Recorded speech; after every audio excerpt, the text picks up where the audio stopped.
The reason that you are not losing weight, even though you are putting in so much effort, is because you are not taking this one thing into consideration, and that thing is your hormones. Hello, welcome back to the She Is Well podcast. My name is Natalie Trapasso. I'm a registered dietitian and I specialize in women's hormones. Here on the She Is Well podcast, we talk all things weight loss, hormones, women's health. We talk about faith, metabolism, all of those things. So if you're new around here, welcome. And if you're an OG listener, hi, welcome back. Thank you so much for being here today. Today's episode, we are going to talk about the difference between traditional weight loss and hormone weight loss and how you need to be supporting your hormones if you want to be losing weight.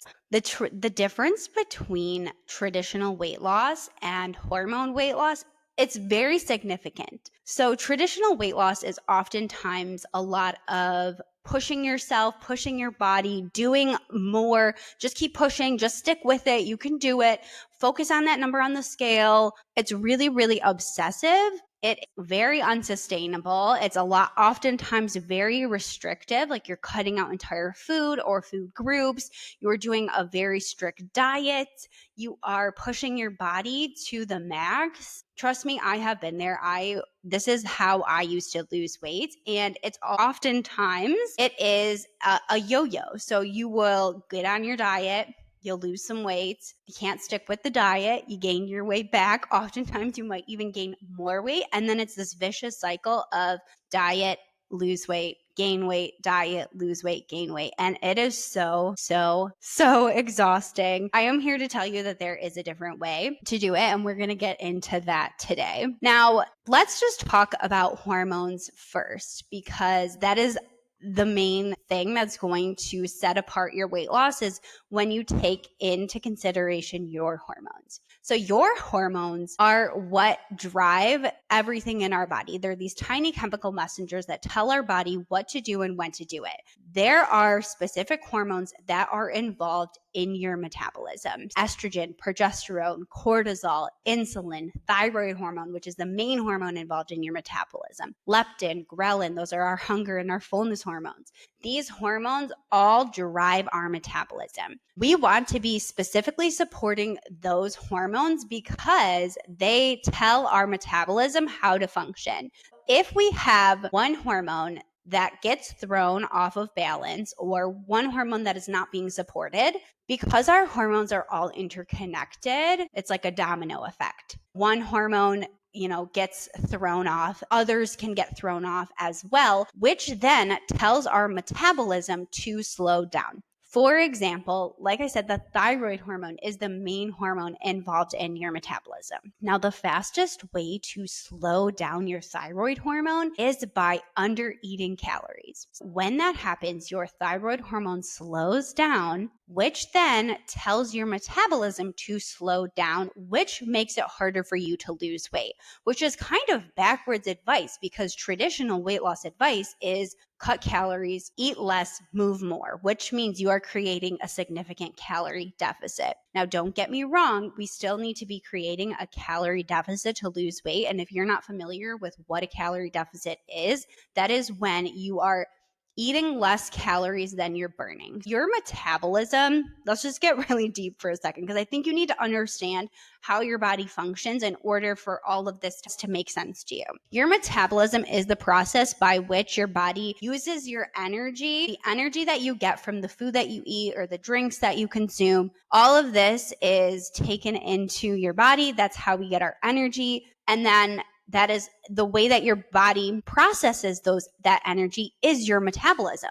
So if your body is processing that energy correctly, then your metabolism is going to be functioning efficiently, which means that you are going to be able to maintain a healthy weight. You are going to be able to have a lot of energy throughout the day. It's when our metabolism is not functioning properly that we have sluggish weight loss, when no matter what we do, no matter how healthy we eat or how much we move our body, we're not losing weight. That is a sign that your metabolism is not working efficiently. And it's most likely 9 times out of 10, it's because your hormones are not being supported. That is just the basic overview of how your hormones are involved in how we lose weight.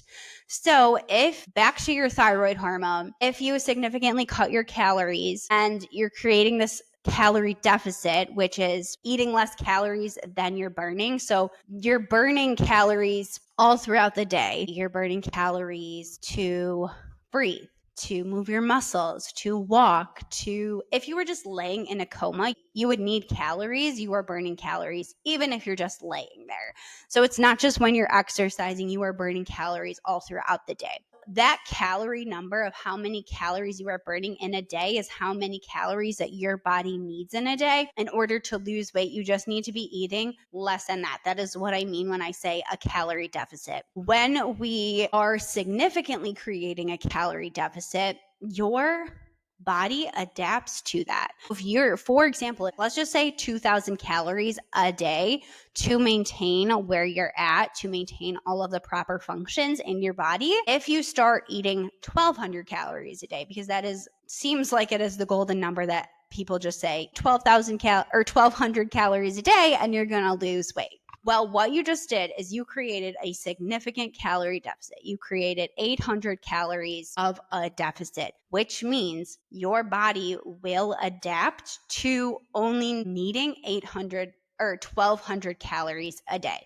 Now, the first hormone to get impacted from that is your thyroid hormone. So what happens is your thyroid hormone slows down because it's not getting enough calories. So it's slowing down all of the processes in your body so that you can survive off of getting only 1,200 calories. What happens then is now your body is only going to be functioning off of 1,200 calories. That is how many calories that your body thinks that it needs, because that is how much that you've been giving your body. When you can't stick with 1,200 calories, because if you've ever tried it before, it is a very, very low amount of calories. Really hard to stick with 1,200 calories a day. Personally, I think that's almost impossible. But when you do that, now that you're only eating 1,200 calories and now you can't stick with it, you go back to eating a normal amount of food, you go back to eating 2,000 calories a day. Well, now your body is used to only getting 1,200 calories. So you gain weight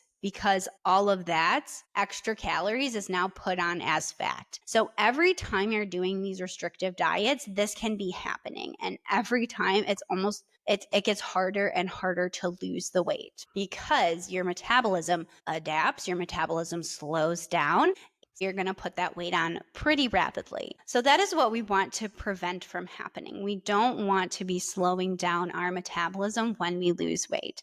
So yes, you still need to be creating a calorie deficit to lose weight. We need to be eating less calories than we're burning, but you only want to do it slightly, and you want to take into consideration your hormones, because those hormones that are involved in our metabolism, like I said, if one gets thrown off, they all can get thrown off, and that just is going to make it so much harder for you to lose weight because they are the thing that is driving your metabolism. So we want to be supporting our insulin, our thyroid hormone, our estrogen, our progesterone, our leptin, our ghrelin. We want to be supporting these hormones so our metabolism can function properly or efficiently. You probably have heard the term fast or slow metabolism, but it's really if our metabolism was working efficiently or not efficiently. It's not really fast or slow. How do we do that? And it's going to be different than probably what you're used to. So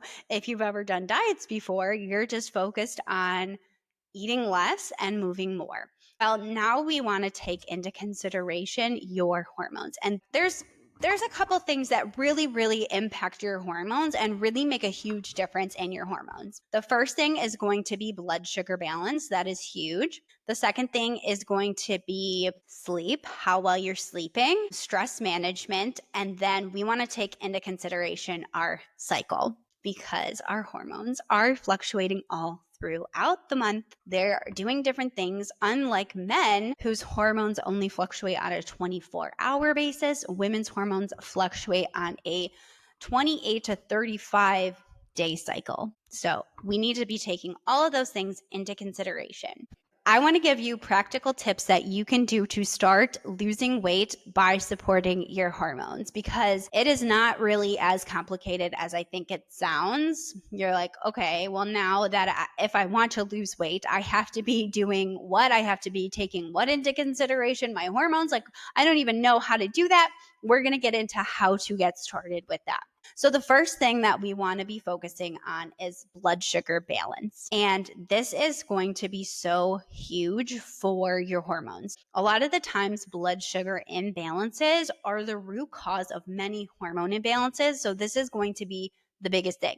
If you could only do one thing today, I would say focus on this. This is often the first thing that I focus on with my clients, and they see such big differences so fast, because it really makes such a big difference in how full you feel, how much energy you have. If you're often having low energy throughout the day, if you're feeling like you're crashing around 2 o'clock, this could be signs that your blood sugar is a little bit imbalanced. We want to be making blood sugar balancing meals and eating consistently throughout the day. If you are a woman who has done diets in the past, I'm sure that you do not have a consistent eating schedule right now. So we need to fix that, because a consistent eating schedule is so important for your hormones. Your hormones like consistency. Your blood sugar likes consistency. And if you're thinking right now, I don't even know what blood sugar is, I don't know what that means. What it is whenever we eat something, that food that we eat gets converted into glucose, which enters our bloodstream. That food gets converted into glucose. Then our hormone insulin kicks in, takes that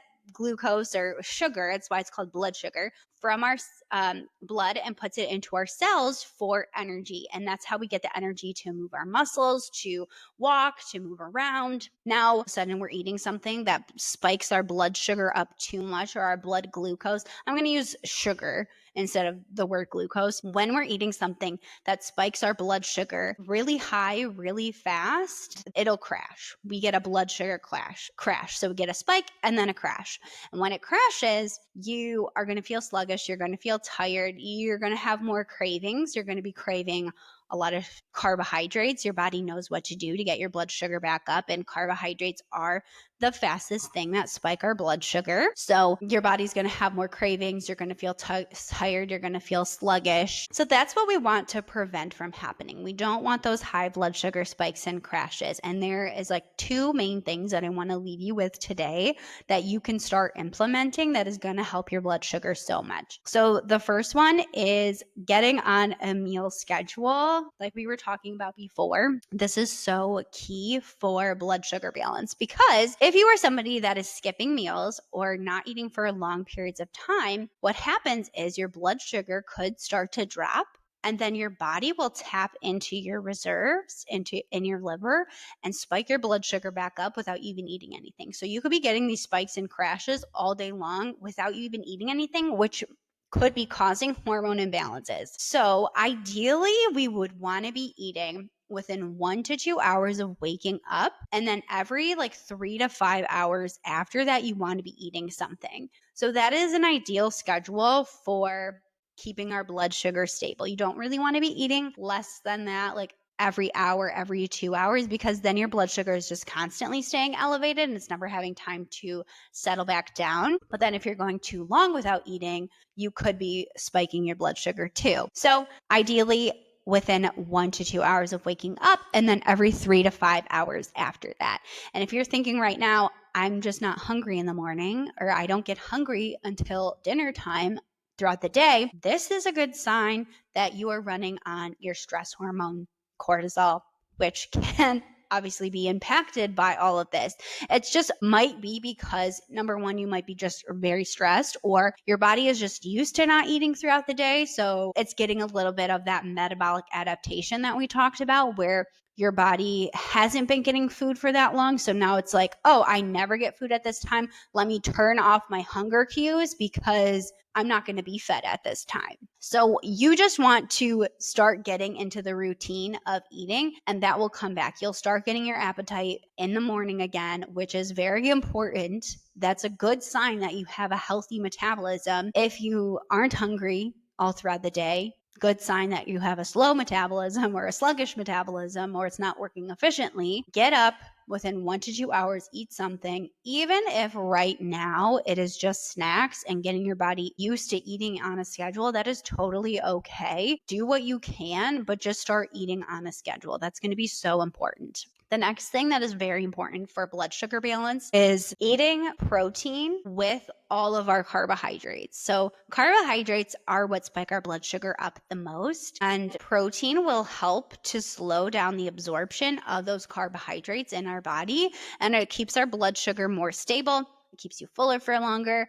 Protein takes the most calories to digest. So we just want to be eating more protein. And I know that you've heard this before, but having a good quality source of protein at all meals and all snacks, and then you getting on a consistent schedule throughout the day is going to be so important and is going to make such a big difference. I'm telling you, this is the 2 things that I focus on first with my clients, and they're amazed at how fast they start seeing results from these, just this. And that's not even taking into consideration the other things that we are going to get into. So protein with a carbohydrate every time you're eating, and then eating consistently throughout the day is how you focus on your blood sugar. Going to make the biggest difference. I would start there. The second thing that we want to be doing is we want to be cycle syncing. Cycle syncing is when you are switching up your nutrition and your exercises to where you're at in your menstrual cycle. So we have our menstrual cycle, which is that 28 to 35-ish day cycle that I mentioned before. And every week throughout that month, our hormones are fluctuating. So we have our menstrual phase, which is when we get our period and our hormones are at their lowest. So we want to be supporting our hormones when they're at their lowest by not pushing our body too much, not doing excessive amounts of exercise in that phase when our hormones are low. And we're going to be going against our hormones, which is going to be spiking our stress hormone cortisol, which is going to make it harder for us to lose weight, because when our stress hormone cortisol is off balance, is not being supported, it makes it harder for us to lose weight. It makes us hold on to fat, and it's just not great. So we don't want to be pushing ourselves in our period, and we want to be eating iron-rich foods because we are losing a lot of iron, and eating omega-3s, which is very helpful as well for inflammation. Now, last week's episode, I did a whole thing on cycle syncing and how you can do it for if you're busy, and like how to make it as simple as possible. So I would definitely watch that episode. But after our menstrual phase comes our follicular phase, which is about 1 week after our period, is as soon as you stop bleeding, and then lasts for about a week. And this is when our estrogen starts to rise. So we want to be supporting that rising estrogen. And we do that by eating phytoestrogen rich foods like tofu, flax seeds, chickpeas, apples, things like that. It's going to be very helpful. And we want to be focusing on our gut health during this time. Now, a lot of our hormones are either built up or broken down in the gut. So it is important to be supporting our gut health. Now, that could look like eating fermented foods, which is really good in your follicular phase, eating a high fiber diet. Fiber is found in, plant foods like fruits, vegetables, whole grains, nuts, seeds. That's where we get our fiber from. Also very important for blood sugar balance. So we want to be focusing on that. For exercise in the follicular phase, you want to be focusing on strength training. Strength training is going to be so huge for boosting up your metabolism, because the more muscle you have, the more calories you're burning at rest, the faster your metabolism is. So it's going to be very helpful for weight loss. And research shows that we can build the most muscle in our follicular phase without rising estrogen. So you're going to get better results for less effort. So you would build more muscle if you did the same workout in your follicular phase than if you did it in your luteal phase, which is right before you get your period. So maximizing on that, you can be building more muscle, working a little bit harder when you have the energy from your rising estrogen. When that hormone will be okay if you push yourself a little bit more, you're going to get better results. Like I said, for less effort, because you're going to be doing it in the right phase. So the next phase is the ovulation phase, and this is about halfway through your cycle. This is when your estrogen and your testosterone are at their highest. All of your hormones are going to be at their peak here. So you're going to have the most amount of energy. And the goal of this phase is to support that energy. Plus, you want to be starting to eliminate any excess estrogen that you have. We want a good balance of estrogen. We don't want too much. The way that we do that is we eat cruciferous vegetables like broccoli, cauliflower, cabbage, Brussels sprouts. Those vegetables are going to be very helpful. Eating high fiber, again, keeping that fiber in your diet pretty much all the time is going to be very helpful. You can still do higher intensity exercises during this phase, like higher intensity strength training is going to be really helpful again if you're trying to lose weight, build your metabolism back up, or you could just do longer workouts during this time because you have the energy from those hormones being high. The last phase is your luteal phase, and this is about 2 weeks before your period, like 10 to 14 days before your period until your next period. This is when our progesterone is going to be higher than our estrogen, or it should be higher. A lot of women have our estrogen still too high. We have too much estrogen, which is why in the last phase we want to be supporting estrogen detox or getting rid of excess estrogen through those cruciferous vegetables, through high fiber. If we don't do that, if we have too much estrogen, again, our metabolism was going to suffer. We're going to have those hormone imbalances, which means that our metabolism is going to slow down, but also we're going to have really painful periods. You're going to have a lot of PMS. You're going to have a lot of mood swings. You're going to have breast tenderness, really painful cramps, all of those horrible symptoms, intense cravings, which is not going to be helpful if you're trying to lose weight. We want to be supporting our progesterone during this phase and really focusing on blood sugar balance during this time, which is something that we should be doing all the time, but really during this time because we are a little bit more insulin resistant, which means our insulin that takes our blood sugar and puts it into our cells isn't working as efficiently as it is in the other phases. We also are a little bit more sensitive to stress or our cortisol, which is our stress hormone. So we want to be paying attention to stress management during this time. And then for exercises, you want to do a little bit lower intensity exercises, not pushing yourself again, because progesterone is very sensitive to stress. And if you're pushing yourself too hard during this phase, you're going to spike your cortisol, your stress hormone, which again is going to make it harder for you to lose weight. You're going to get those horrible symptoms, which is not going to make it helpful for weight loss. So that is how you use your cycle to support your weight loss and keeping your hormones supported, which is really going to be helpful. The next thing that we want to be doing is focusing on quality sleep. So I don't care how healthy you eat or how much you exercise, how well you're doing everything. If you are not getting good quality sleep, it's really not going to matter. Sleep is that important. You want to be getting good quality sleep. And as a mom, first time mom here, I know that that is easier said than done. Of course, I know that I need to be getting 8 hours of sleep at night. And honestly, women, they're finding that we need more like between 8 and 10 hours of sleep at night. And with a baby, I know that's not always easy, but seriously, try your best because it is so important. When we are not sleeping enough, it is a stress on our body. It is spiking our cortisol.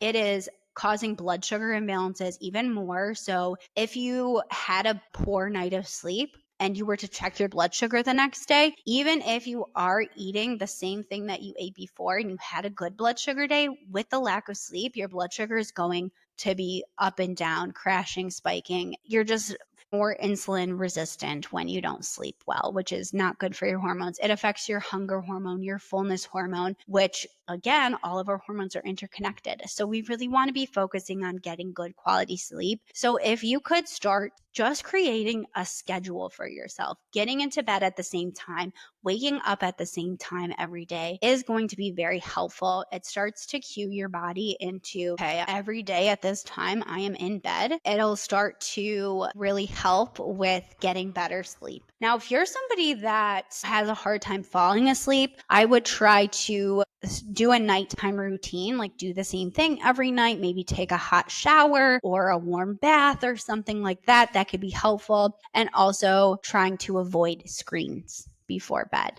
That blue light can block your melatonin, which is your sleep hormone, which you're not going to be able to fall asleep if that's happening. Another thing that you could do is try to get outside and get some sunlight into your eyes first thing in the morning. That'll be really helpful. If you're somebody that can't stay asleep, if you wake up at like 2, 3 in the morning every night, this could be a sign that you have blood sugar imbalances. We want to be focusing on that step number 1, focusing on blood sugar balance. Now, the last step is going to be managing stress. And again, I know easier said than done because we live in a society that is very, very stressful. Everything is stressful. I don't know anybody that doesn't have stress in their life. So this is just going to be doing things that can help to manage stress as much as you can.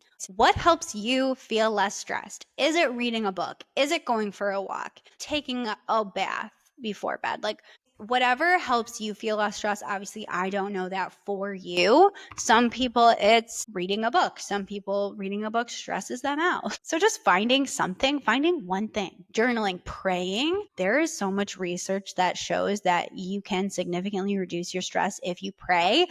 1 Peter 5:7, give all your worries and cares to God, for he cares for you.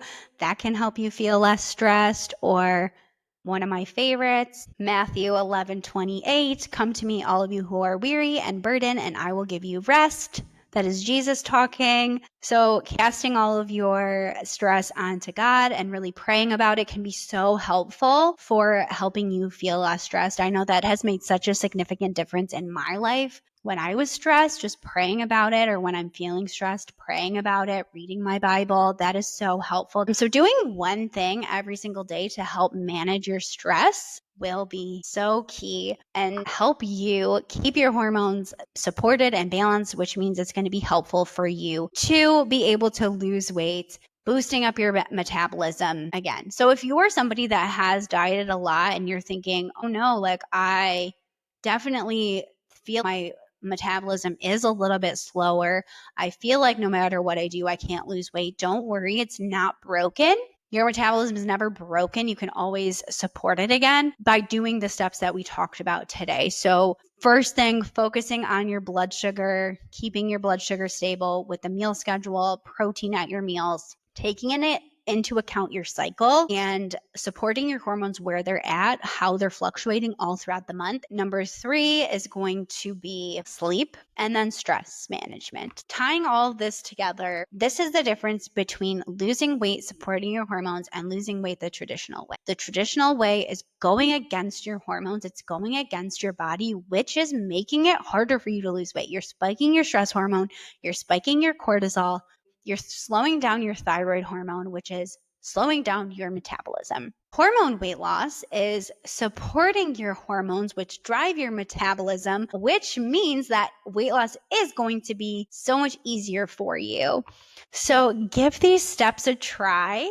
Again, I always have my clients starting with the blood sugar balance because it is so important. But if you're not sure where to start, you can always come DM me on Instagram. She is well.co, or I do have a whole course that dives deeper into this. It's called Metabolism Magic and really breaks down this whole thing for you really, really well and really, really concise. So it gives you a step-by-step plan. It gives you meal plans, guide, recipe book. It really gives you all of the things. There's a grocery store tour. So if you don't know what to buy, all of that is in there. So I will link that below for you. But if you found this helpful today, can you please leave a review or like this video, subscribe to the channel if you're watching on YouTube, and share it with a friend, share it with somebody that needs help if they've been struggling to lose weight and you know that this would be helpful. I would so appreciate it. But thank you so much for joining, and until next time, have a great day.